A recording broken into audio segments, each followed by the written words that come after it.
Hello everybody and welcome to episode 2 of our My Hero Academia review podcast. If you didn't know, each and every week the two of us read through 2 volumes of the My Hero Academia manga, then sit down on this channel and review it. I am your host Hoodie, that is my co-host Zero, and this is Training Arc.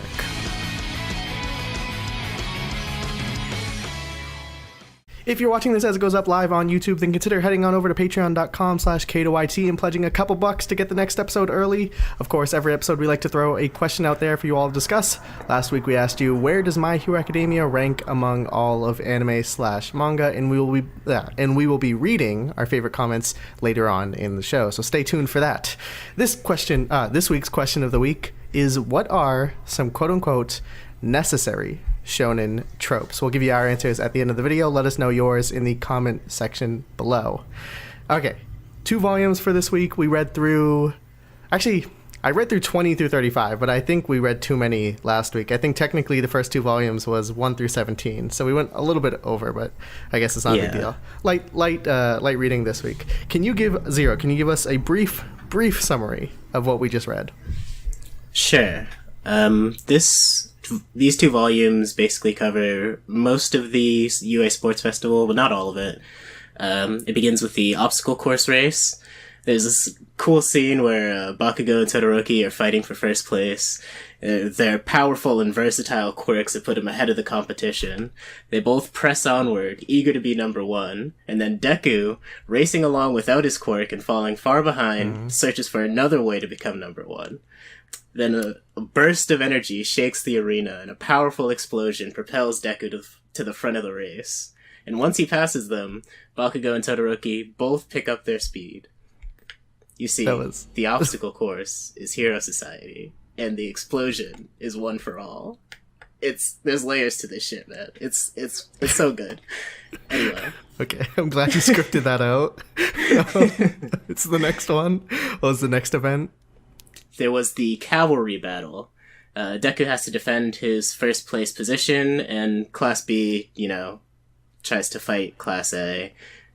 They don't really win. It's brief example, or not example, but explanation of what the Cavalry Battle is, because I don't know if this is a huge thing in Japan, but I literally never heard of this, so I don't think it's a game here in America. But basically, it's like teams of 2 to 4 working together to steal headbands from other teams, and that the cavalry essence of it is that there are 3 people on the bottom holding up, or 1 to 3 people holding up another person who is like the rider, and those guys are like the horses. So that is, I guess, what a cavalry battle is. I've only ever seen it in other school anime, and not even in most of them. I've seen it in like School Rumble in this. Yeah, so a bit of an obscure thing. We get through all of that. Pretty interesting, if I say so myself. And then the volume sort of ends off in a weird place, because we then start the next event, but don't get too deep into it. I think we get like 2 matches. What are those matches? The matches in the tournament arc? Yeah, I think we got... It stops right before Ochako versus Bakugo, but what do we see before that? What do we actually get through? We got Deku and Shinso, Todoroki and Sero, Bakugo... Who did Bakugo fight? I know Ida fought the Hatsume? The gadget girl, I forget her name. Yeah, Hatsume. Good point. I actually don't know who Bakugo fought at all, but he won, so good for him, I guess. Yeah, no one remembers the losers. That's what we're getting at. So this is the volumes 3 through 4 of this, and we're starting to get a little bit into this, and I'd like to just touch base on some of the characters that were introduced in the first 2 volumes. Most notably, I'd like to talk a little bit about Ida, because I wasn't without my complaints last episode. Now, none of them were like super severe. I didn't hate his character or anything. I enjoyed him, but I did talk about how he sort of felt a bit more, a little out of character. Yeah, a little more intense, a little bit more like archetypical, not really fleshed out, not really 3-dimensional compared to what we know of him later on. And when I meant later on, I guess I meant the next volume. I didn't realize it was so soon. Yeah, we get to see him as we know him in these 2 volumes. But with that, I think I sort of encountered the opposite issue where it was like, who is this guy? You know, because now because I'm like expecting the Ida I was introduced with, now it's sort of this weird other side of the coin where it's like, hold on, this isn't even Ida anymore. And one thing I note on specifically, and I guess, I don't know, this is a symbol of character development, but I think it was a bit too much too fast. And it's when he says, we can't keep relying on Deku. I'm going to go find a different team. Now, when I will say that when I watched this in the anime, played perfectly fine. I thought that moment was great. And this might go back to the self-moderated pacing we talked a little bit about in the first episode. When I read it in the manga, I apologize if you guys hear the vacuum in the background. When I read it in the manga, it sort of felt unwarranted, and I started thinking back on it, and at what points did Ida rely on Deku? At what points did Deku really show up and prove himself? The only huge time would have been during the villain invasion arc, in which Deku maybe arguably helped out more than Ida, but I think you could very easily put up an argument for Ida, having been the savior of that day, having run out and recruited all the pro heroes and brought them to the scene. So for Ida to feel so strongly about this, I don't think is unreasonable, but I do think is a little more than warranted at this current moment. Yeah. I mean, especially because he's like, oh, I see you as a rival too, so I'm gonna go join the strongest guy to beat you. Yeah, because well, let's talk about that strongest guy for a second. That's Todoroki. We saw him introduced in the, I don't know if it was the first volume or the second volume. We saw him introduced last episode we talked about it, but for the most part, it was just sort of a basic introduction, maybe like a panel or two, and then we saw a showcase of his powers and a bit of dialogue. But for this issue, we really get into the meat of his character, and we start understanding who he is and why he, acts a certain way. How do you feel about Todoroki? Just off of what we know now, not projecting what we know in the future. He's not as much of a Sasuke clone as he looks. Yeah, you think? Keep going. Go ahead. Sasuke, I mean, he had his issues with his older brother, but he more or less loved his family. That's why it was so tragic to see them go. Todoroki, he loves his mom, and I guess he does sort of have that similar vendetta thing against his dad because of how he blames his dad for what happened to his mom. But I just want to interrupt real quick. I'm trying so hard to remember this Drake lyric. What is it's he only loves his mom in his bed. Oh, what is it? She said, "Do you love me?" I told her only partly. I only love my bed and my mom. I'm sorry. All right, thank you. I really wish I had nailed that. That would have been a good joke. All right. So the thing about Todoroki that is interesting is that, or there's plenty that's interesting about Todoroki, but one of the things that sets him apart from the rest of the crowd right away is that he's an invited student to UA. He's one of two students. I don't know if it's in the entire grade, but one of two students in Class A at the very least that were invited. There's 4 in the grade. I think it's 2 per class. Do we know the other 2? No, and I've always wondered about it.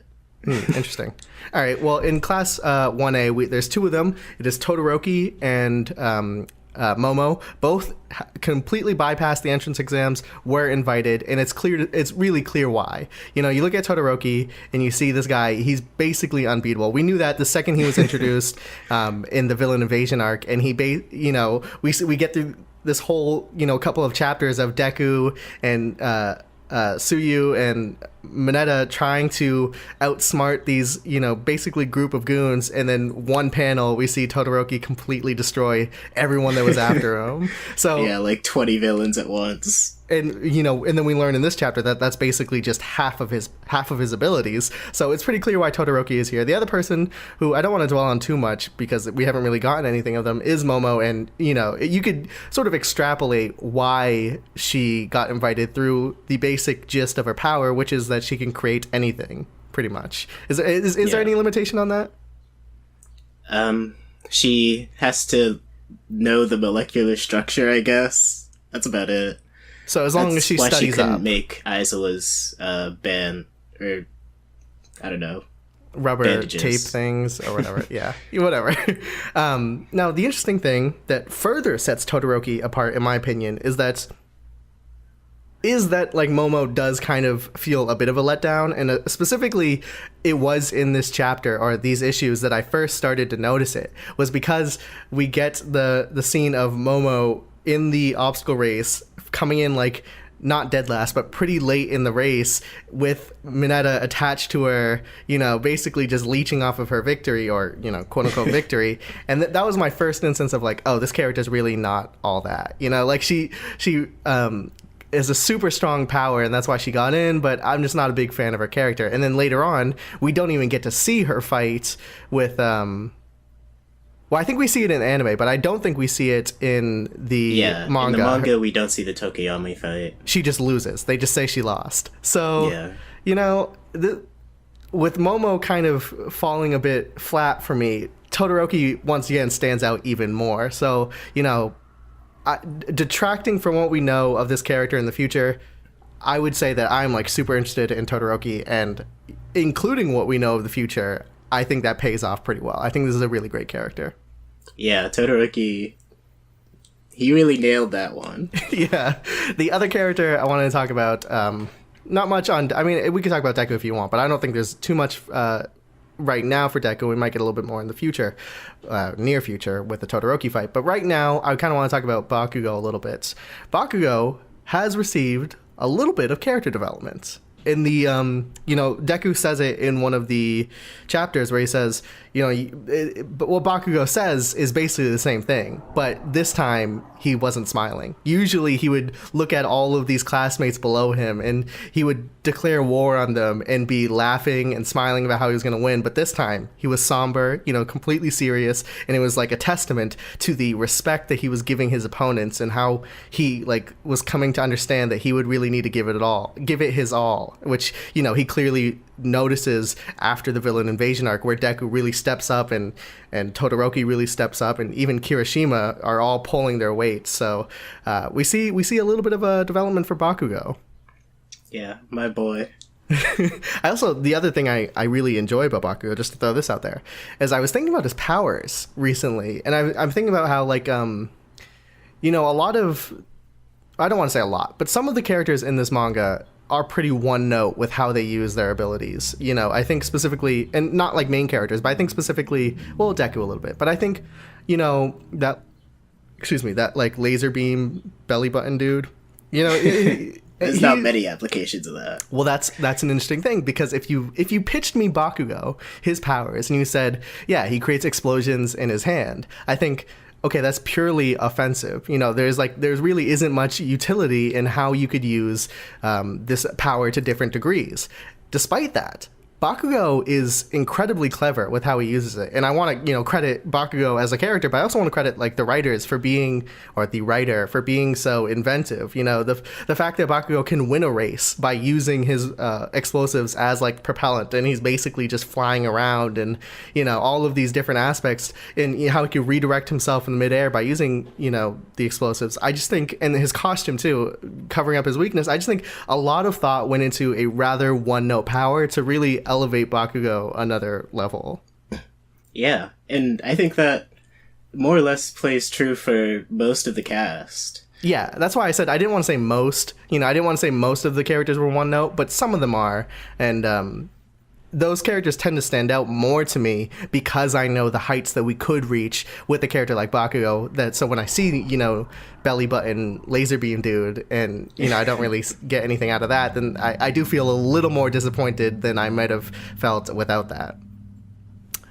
So those characters all pretty much class 1A, but we were introduced to a new class in these volumes, which was, I don't know if there's a number, but class B basically. Any standouts from class B so far that you like a lot? I always forget this guy's name, but he's one of my favorite characters. Is it the blonde guy? The blonde guy who steals powers. He sticks out. I mean, he really does. I don't, and he sticks out without, you know, he doesn't have a striking design. He doesn't have a lot of screen time. So the fact that despite those things, he still sort of comes out as like I don't know if he's like literally the leader of Class B in like the elected position or whatever, but he sticks out as like, when I think of Class B, I think of this character. And I think that's really impressive. I think Big Fist Girl is the class president of Class B. Okay. She's the type of character who I remember because of how much screen time they got and nothing else. Because I don't. She's really pretty generic Her otherwise. power is just big fist. Yeah. Actually, interestingly enough, I didn't remember the blonde guy's powers until I, got to that scene again. And despite not knowing his powers, I still thought I still like had a distinct idea of who this character was in my mind. So that's just another point to a sort of striking personality they were able to give this character. Do you know his name? No. I should have been Googling it. The only other character in my mind that sticks out from Class B specifically would be the the Vine girl, and not so much on personality or anything, because we didn't really get we only really saw her for the Kaminari fight, so I didn't really there wasn't a lot of showcasing there in terms of who she is as a person, but I will say, interesting power. Yeah, and she definitely uses it well. I'd say she's probably one of the more powerful characters in her class. And the blonde guy's name was Monoma. Clarification. Is Class B, is this a ranking system? Is Class B worse than Class A? No. That's part of why the blonde guy gets so upset, because he's like, look, we're in the same class. I mean, come on. You guys aren't better than us. Yeah, I guess that is that does suck a little bit. So those are some standouts from Class B, but to go back to Class A for a second, I kind of want to talk about some failures, quote unquote failures, just characters who might be a little underwhelming. So I noted on Naval Laser Boy, and I certainly hold that opinion. Also, do we think Toru, very hyped up, the Invisible Girl, very hyped up best girl character, but it's just I don't really. Meme. It's 100% a meme. This guy. Well, you pitched a question earlier, and I kind of want to talk about that now. Is who do you think from 1A is going to end up a lifetime sidekick? So when I read this question, I was looking through the list of Class A people. I was thinking, first I had to try to figure out what a sidekick even was. Well, I know what a sidekick is, but what would determine someone to be a good sidekick? And I would like a clarification on that. But then, just on people who disappointed me, I did note on Toru, I did note on the Laser Boy, and then the other one I noted on was Ojiro, who has the big tail. So those are some characters who disappoint me to some aspect. I will say Ojiro has moments where I kind of like him, but in terms of just their appearances and how much I can really, I don't know, they suck. I don't sugarcoating my words, they suck. So clarification on the sidekick thing. Do we know any characters who have been stuck as a sidekick for their entire career? No. The reason I brought it up was there was one panel where before the festival started, they were just talking about scouts, and they were like, without a good referral, some heroes just end up sidekicks forever. And sort of got me thinking, this is, an anime, so of course all these characters are going to be heroes, but... Well, that was my next sort of extrapolation was going to be maybe none of these guys are permanent sidekicks just by nature of, being so high ranking in, the fact that they go to UA is already such a huge step up for them. But it is a pretty big boost. There are some students who I think, or there's at least one student who I think maybe, I don't think he's going to be a sidekick. I think he might just not be a hero at all. And that would be Mineta. I don't really see what this guy would do at all. Well, so a lot of these students have sort of base level powers, and some of them have developed a little further, but none of them have really reached, they're sort of the, I can manipulate X thing, and there are huge things that could go along with that they just haven't quite developed yet. One of them, I don't know if you've, I don't know how caught up on the manga you are, but I recently saw some scans of some demonstration of Toru's powers. I previously just talked about her, and it sort of it plays to the idea that Toru might not just be invisible, that she's in fact manipulating light. Obviously, there are huge implications for what that could do. You know, we're talking about like photon beams and like illusion magic. You know, we see comic book characters like Dr. Light. You know, Mandarin has abilities like that. So, you know, I don't know the validity of her powers and all that, but if it is light manipulation, that could be pretty powerful. Compare that to Mineta. I don't know what the heights are for this power. You know, what is the best thing that could come from this? Sticky grapes. That's really the height of his potential right there. Do you have any other students from 1A that you think would be a lifetime sidekick? I more or less agree with your picks. I think maybe the next candidate would be that Coda guy, because he just doesn't talk. I feel like that'd be pretty hard for... He talks like hero. Animals? Yeah, he's the one who talks to animals, not so much to people. Yeah. Well, one of the things I was thinking about was that, you know, there are other elements to being a hero. You know, you could be a rescue hero. And in that sense, I was looking at some of them like, I don't necessarily think you have a lot of power behind you, but I could see a certain situation where you might be impactful. And I think, like, a search and rescue mission, that character might be able to come in handy just by, like, you know, if they're lost in a forest or in the mountains, they could employ, you know, animals to track them, or I don't know. But I did see some sort of utility.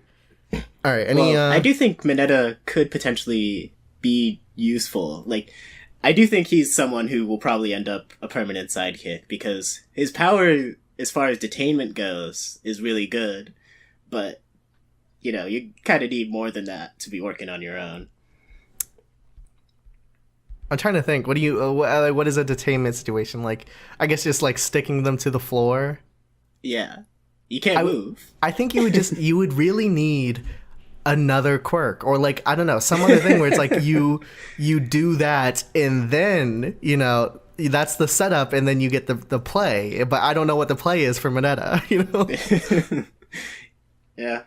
All right, that's enough of class 1A and class B discussion. Let's move on to some answers from last week's question of the week. Again, if you guys didn't see, the question was, where does My Hero Academia rank among all of anime/manga? We're going to pick a couple comments that I thought were pretty good. The first one comes from The Only Rogel. He says, I think the standard versus masterpiece question depends on whether you were comparing it to other shonen or all anime, because if you are just comparing it to other shonen, then it's definitely near the top in quality. However, if you're comparing it to anime as a whole, which a lot more people are going to be doing, then it starts to shift closer towards the average side. Now, the big discussion point on that is it sort of hinges on the idea that inherently shonen anime is not as valuable. Like, if My Hero Academia is the best shonen anime and it's only kind of subpar of all anime, then are we in fact saying that shonen has a limit to how good it can be? What are your thoughts on that? I do think his comment sort of implies that, but I definitely don't feel that way. I mean, you know, the Shonen Ronin boys and myself, we're pretty big on the shonen, whatever, aesthetic, whatever you want to call it. Yeah.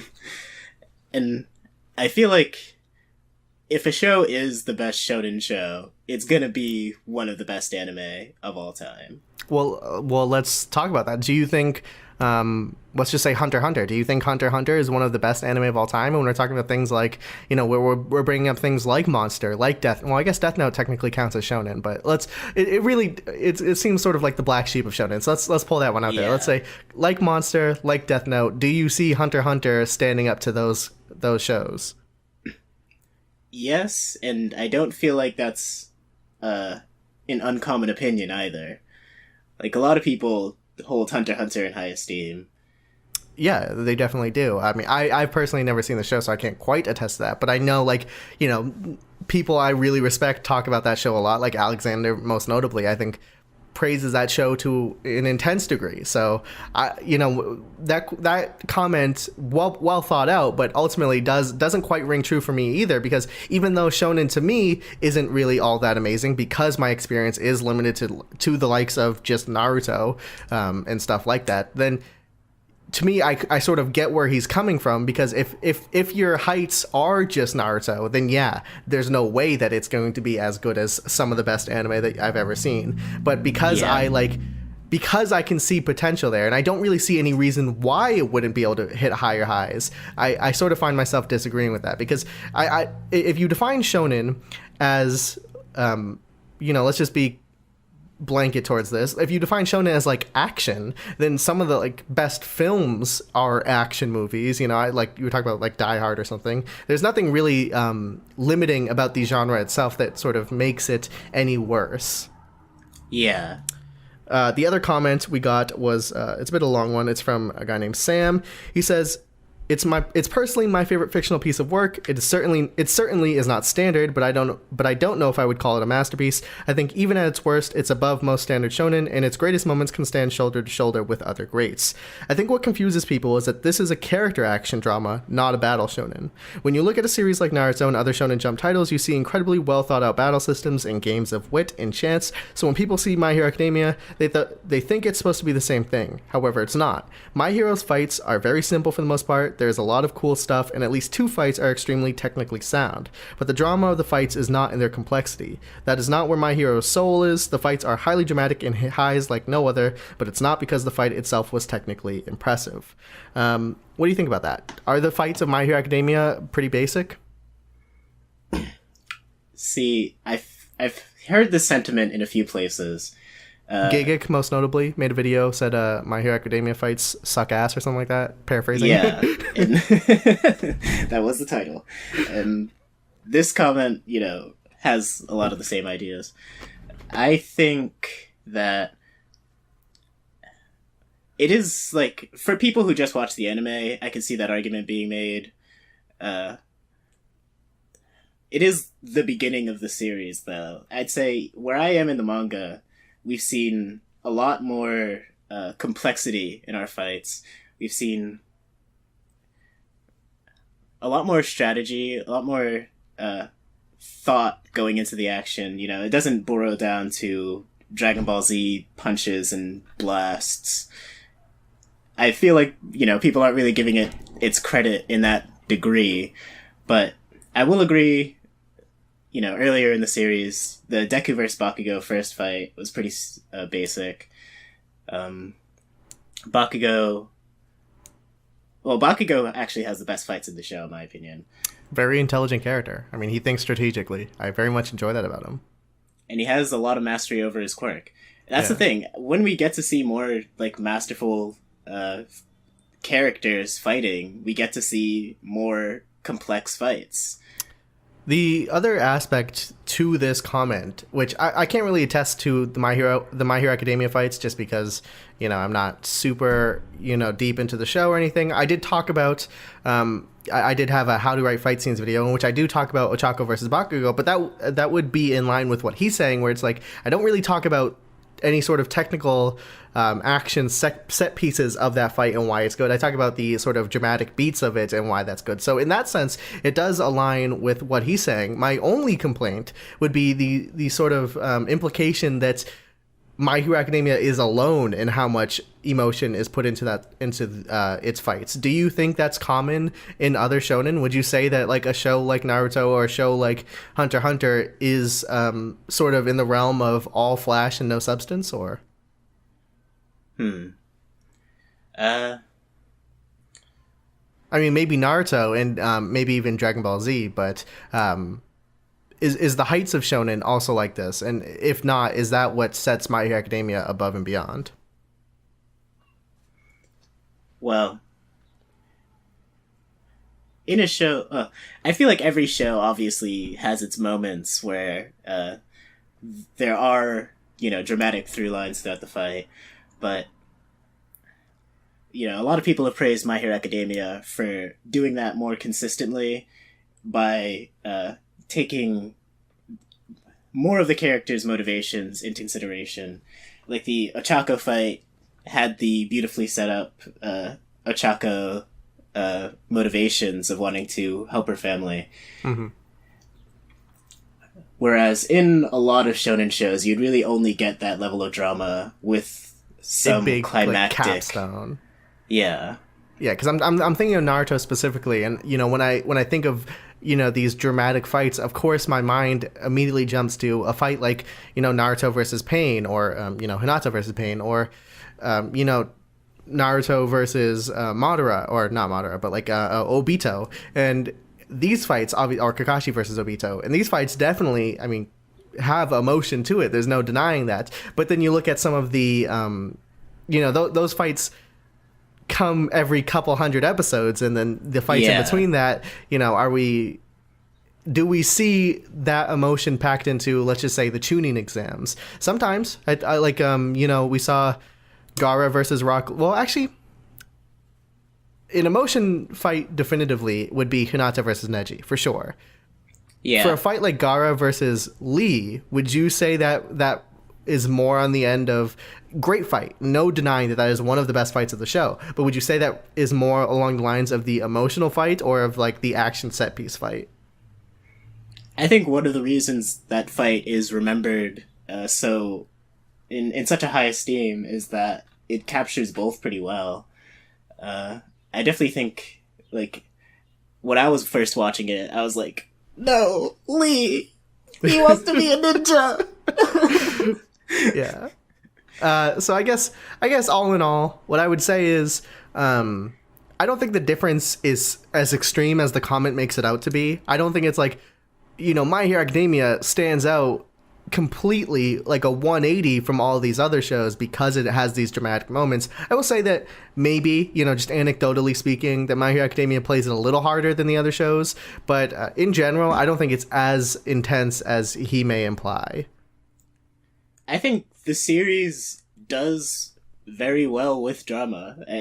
I think a lot of that comes from Horikoshi's original work, which translates pretty well into the anime. And I feel like it's definitely praiseworthy. It's not super unique, but it does, distinguish My Hero Academia, how well it does it.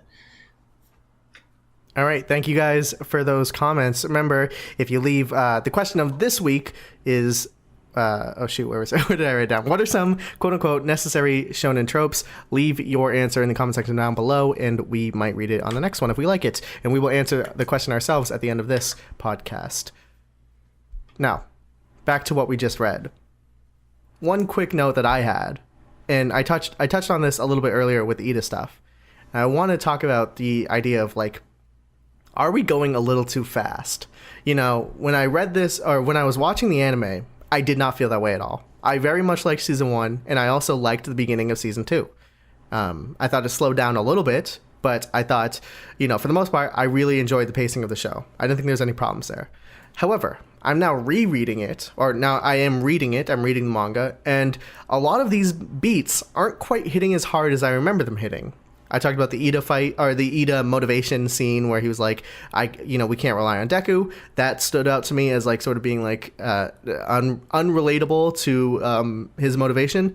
And then the other moment was that when I watched the anime, this Shinso character stood out so much, and I loved him so much for being like this guy from general studies working his way up. I thought it was such an interesting concept. And then we get him in the manga, and I felt less attached to him. I felt I don't necessarily his fight in the anime lasted long enough for me to invest into the character, as to where his fight in the manga I feel like was a bit on the shorter side. And I don't know if this might be a self-moderating your pace type stuff. I felt like it was on the shorter side, and because of that, by the time he leaves, I'm already kind of on the side of forgetting him. Did you have any experiences like that?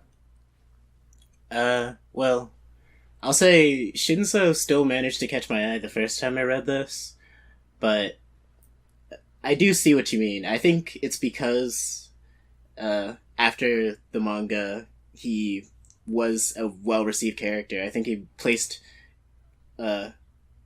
abnormally high in the next character ranking, which may have made them, when they were doing the anime adaptation, realize, hey, we should put a little more spotlight on the Shinso character. Yeah. Maybe. I haven't really, like, compared the scenes to see if there was any, like, actual additional content added.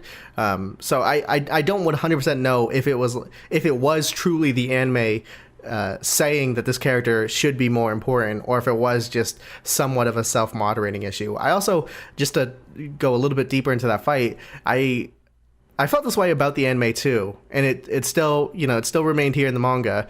The way Deku breaks out of the mind control, I am not a fan of, and it really felt like Deku should have. Well, one, I don't think Deku should have fallen for that at all, considering he knew how it happens. Yeah, he was literally warned.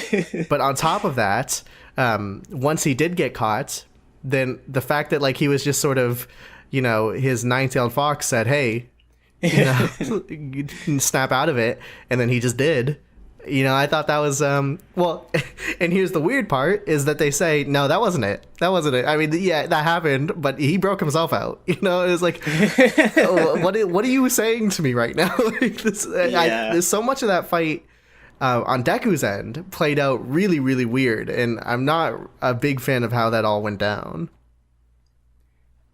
I see what you mean. I feel like it was probably just for convenience. They said, Shinso had a line where he said something like, "My power is like a dream," which, spoiler alert, Deku in his dreams sort of gets visited by the previous owners of One for All later down the line. So I could see that sort of being like set up. I don't know. It did sort of feel like just a straight up cop out, but I feel like if anyone's gonna break out of that, sure, I guess. I just don't think anyone should have. In a sort of in a sort of rewriting perspective, would it have been perhaps more interesting, more dramatic to have his highlight be in the cavalry battle or in the obstacle course? Because with a power like mind control, that really is not going to come through in a 1v1 strict rigid tournament combat format. Like there's no real way to make that power interesting and dramatic and like have a back and forth when it is as simple as, are you mind controlled, then you lose. And we saw this with Ino, like Ino and versus Sakura. That fight was dumb. It sucked. So I just think maybe it would have been a better idea to have him really get some sort of showcase in the cavalry battle, and then had him lose the cavalry battle somehow, and then we that is where we meet him. I do think a really good way to establish him probably would have just been a few like vague scenes of him approaching people like in the middle of the cavalry battle, like, "Hey, give me your bands," and then just hand it over. You just reminded me, by the way, that this fight is basically Sakura versus Ino. Yeah, even the whole break yourself out of it beat. Yeah. Except Naruto helped with that one, and I guess this stage was a little too big and no one could quite yell down and break Deku out. Yeah. The problem with that idea, though, is that it would require him losing, or I guess he could still make it through the cavalry battle, and then we just sort of fast forward through his loss of a fight. I don't know. The other thing about that was somewhat weird was, well, maybe not. How did you feel about Ojiro sort of kicking himself out of the tournament after being mind controlled? I thought it was really unfortunate because we don't get to see much of Ojiro, and I wanted to see like what he would actually do in a one-on-one fight. I mean, clearly he's just like a martial artist or whatever, but it's a shame he didn't get any chance. In my How to Write Fight Scenes video, I talk about the idea of like every scene should come from the perspective of what problem am I solving as a writer? Like what problem needs to be solved and how will I go about, and what actions will the characters take to go about solving that? So when I think of, the Ochako versus Bakugo fight, in that video I say like Ochako was becoming the sidekick character. This fight scene was to separate herself and make her more distinct as an individual. When I think about Ojiro separating himself, like kicking himself out of the tournament, I'm like, what exactly is this doing? Because if I were to identify any problem with Ojiro, it was the fact that I don't know him and I have not seen him do anything. So why would him kicking himself out of the tournament really help that problem at all? I mean, on one hand, it did adds some level of distinctness to his character because, you know, it showed a level of honor. But on the other hand, as you said, it takes him out of the fight. I don't get to know what he does, you know? So if I were to choose one, I would have rather him, you know... Get to participate. Yeah, or, you know, here's another idea. Maybe he does say, I forfeit, but then someone convinces him to go through anyways. That we get kind of like the best of both worlds, where we see that he is honorable, but then we also get to see him fight. That could work.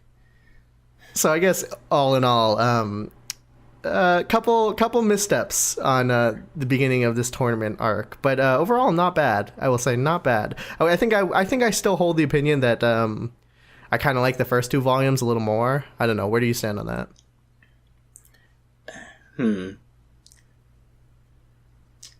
I'll say I was I don't know. I like the sports festival. It's no tuning exams, but it's pretty good.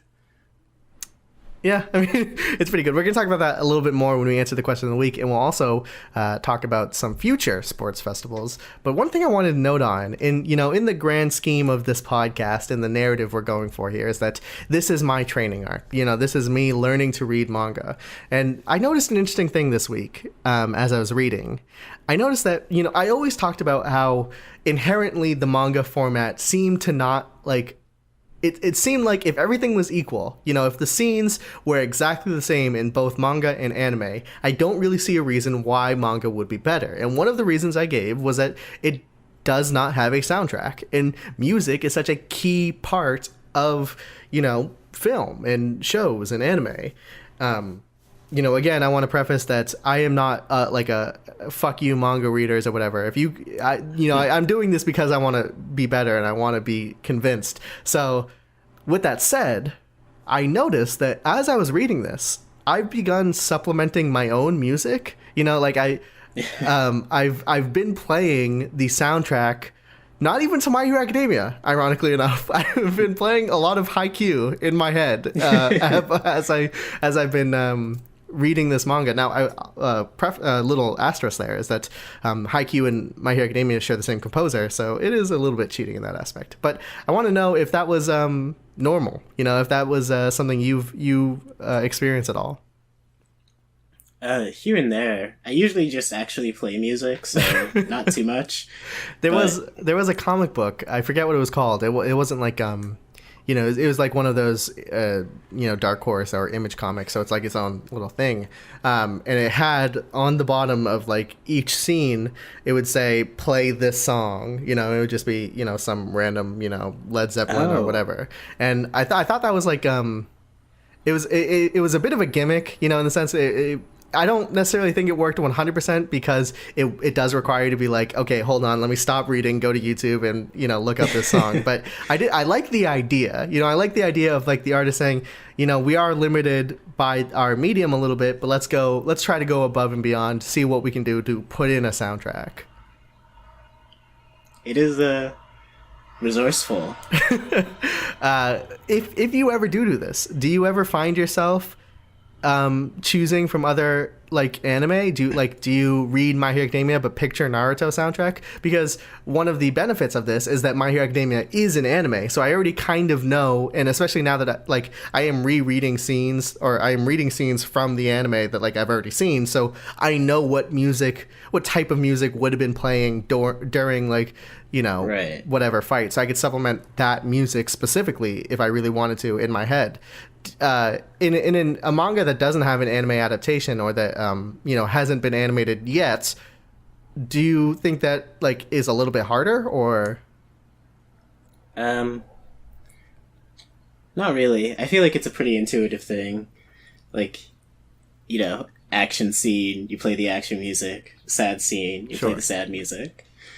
All right, I do feel like it's helpful in this case because most of the times when I do like visually, or rather mentally implant music, it's typically music from the show that reminds me of the scene that I'm reading.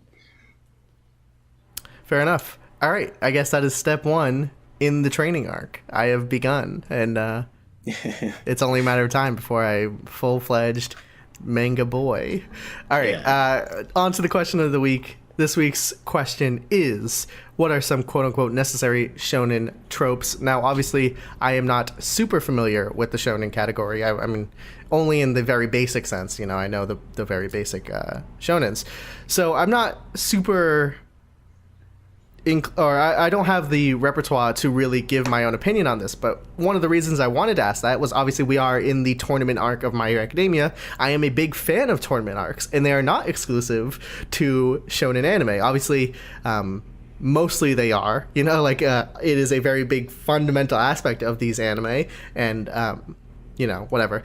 But the first one for me, and what really convinced me and really turned me on to this stuff, was actually Teen Titans. Now, Teen Titans has its own like anime inspiration, so you know maybe it pulls it from that. But there was an episode of Teen Titans where it was like some gorilla, not Gorilla Grodd, or actually, no, is that even Gorilla Grodd in that show?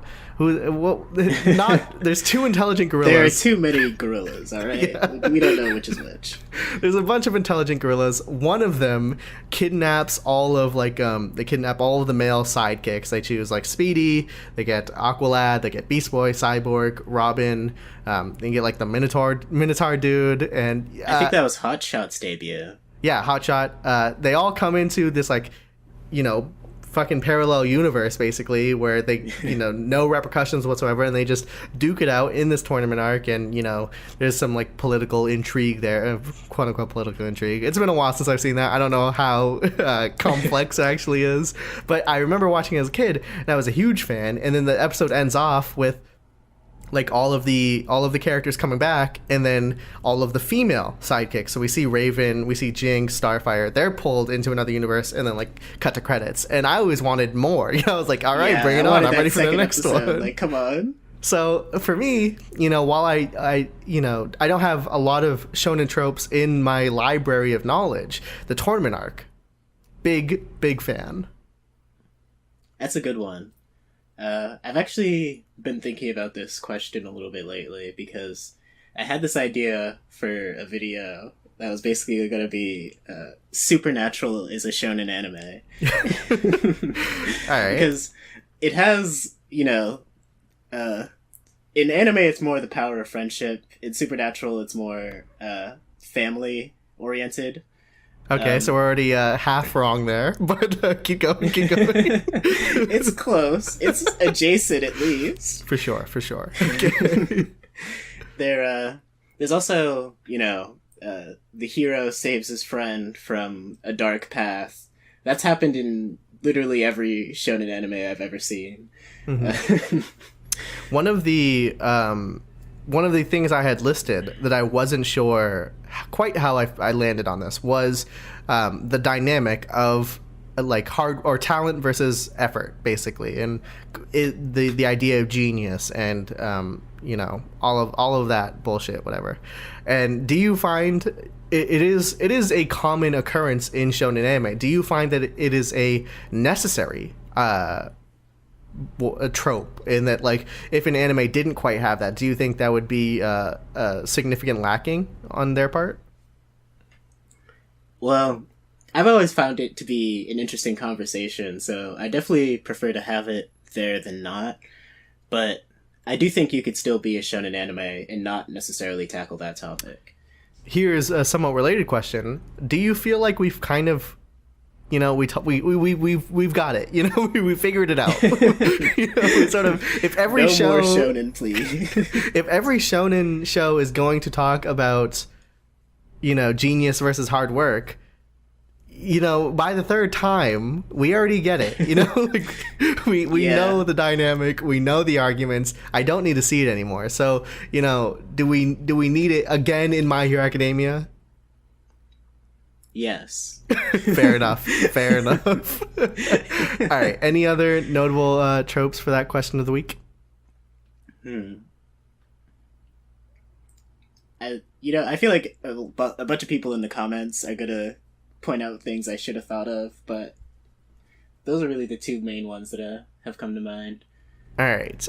Those are our answers. If you have your own, of course, leave them in the comments, and we will choose our favorites for next week. Before we go, you wanted to talk a little bit about the sports festival and the future of the sports festival, and specifically, what does that look like? What can we expect? This is an interesting question in my opinion, because this festival only touched on the first years, and like only like a section of the first years. Obviously we couldn't talk about everyone in all of the classes, but we know. Well, I know. Well, if you didn't know, the third years are going to play a part in the show. They do come in eventually. So I would be very interested in seeing what a third year sports festival looks like. If we saw in the first year sports festival, the almost the entire stadium was destroyed multiple times. So let's fast forward another 2 years, and what does Deku versus Todoroki look like then? I mean, the stadium will be destroyed. Yeah. So what do you kill the referees? Yeah, they don't. The reason we didn't see it is because they don't let anyone watch it, because it's just too dangerous. No one's allowed they to see empty out it. the stadium. Just leave the kids in there. Whoever walks out, they win. So what are some of your expectations for the future of the UA Sports Festival? Well, looking at the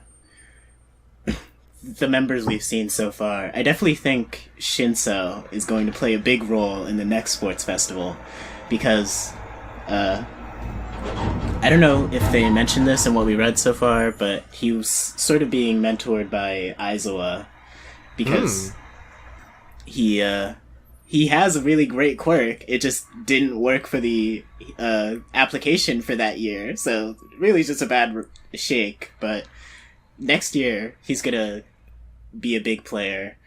That is a great pairing. I didn't even think about that, but Aizawa and Shinso sounds like a really that sounds like its own spin-off manga that I want to read. Right? I would love to read that. My hesitation is that you're sort of coming about this in the what will we see? Do you think we're gonna, like, I guess this is maybe a given to you, but is there really a 100% chance that, like, we will see the sports festival again? I mean, we never saw the tuning exams again. That's fair. And it's a little different. I think it will. But I think we will, because as opposed to the tuning exams, Naruto never really took part in any Jonin exams, and he's the main character. But in our case, our main characters are going to be going through the sports festival 3 times. So. Yeah, they are in high school. So unless for some reason the manga just ends after, before we get to that point, then it would stand to reason. But I do think it's a bit of an abstract concept. I mean, can you think of other, like, shonen stuff that has had multiple tournament arcs? I guess Yu Yu Hakusho did. Did Dragon Ball ever do that? Dragon Ball is all about tournament arcs, actually. Yeah. Okay. Yeah. So maybe there is some precedent. It does seem a little weird to me, but I guess I don't know. I guess I don't really see any reason it wouldn't work. It would need to really revamp those, like, these activities, though, these events, because part of if I just have to rewatch the obstacle race every single time, it's going to get a little boring. But to that degree, I'm wondering how many times could we even come up with new events. I mean, obviously it's up to the creativity of the mangaka, but the Cavalry Battle to me was already really abstract and weird. So if we need to pull even deeper and get even more weird, I wonder if there's a point where it's just going to get too weird, Yeah. I feel like he has the benefit of being able to pull from, like, their sports festivals, because I think, this is a real thing in Japan that schools do. Well, sure, but it also needs to be translatable to a superhero setting, because, the first thing that came to my head was a relay race, except how does a relay race, like, exemplify powers, it would just be running. So in that sense, I don't necessarily, I guess you could do, like, you could just do the obstacle race with, a bunch of, in-between events, like, robots fighting or whatever. But then it seems like we're just ripping off the obstacle race. So, I don't know. I think he definitely has some work cut out for him coming up with new ideas there. Any other interesting thoughts about what we could see in the future? Honestly, I've been trying to like figure out who I think might win between the next three-way showdown between Deku, Bakugo, and Todoroki, because like Todoroki mastering his left side will obviously grant him a huge increase in power. Deku clearly has an insane amount of potential with, learning One for All. He clearly didn't know how to use it in this arc. Mm-hmm. And Bakugo, it's not like he's not improving, but there's definitely less room for growth. Well, maybe not. It's really going to depend on expectations. Yeah, it's going to depend on what an explosion looks like and like what he could, because I think, if you fast forward a year, I think Todoroki still comes out, well, Bakugo won this time, but that was because Todoroki didn't use his left side. So I do think, like, just purely anecdotally speaking, or, not anecdotally, but just pure guesswork, is that a year from now, Todoroki is still the best. Soon after, I think Deku takes a strong, strong lead just because of how good his power is. But then, the big question mark would be Bakugo, because if his power, because it already seems like his power is extremely strong, and I can't really see how it could get much stronger without being too detrimental. Like if it was like constantly like a nuke was going off in his hands, that's that's not very good. Yeah. So like there are really high highs there, but someone has to wonder, maybe it's too high. However, if it got to like his costume right now has that additional explosive that's pretty big, I could see it getting that big on just normal shots, and that itself would be pretty powerful. So, but I do think in terms of just quirks, Bakugo is going to need to get some serious like just martial arts training to keep up with these two. Yeah, it's definitely going to be interesting to see how he tries. All right. I think that's going to do it for this week's episode of Training Arc. If you're watching this on YouTube, then head on over to patreon.com/KatoYT and consider pledging to get the next episode on Monday. Otherwise, we will see you in a week with another 2 issues of My Hero Academia. 2 volumes. 2 volumes. Bye-bye.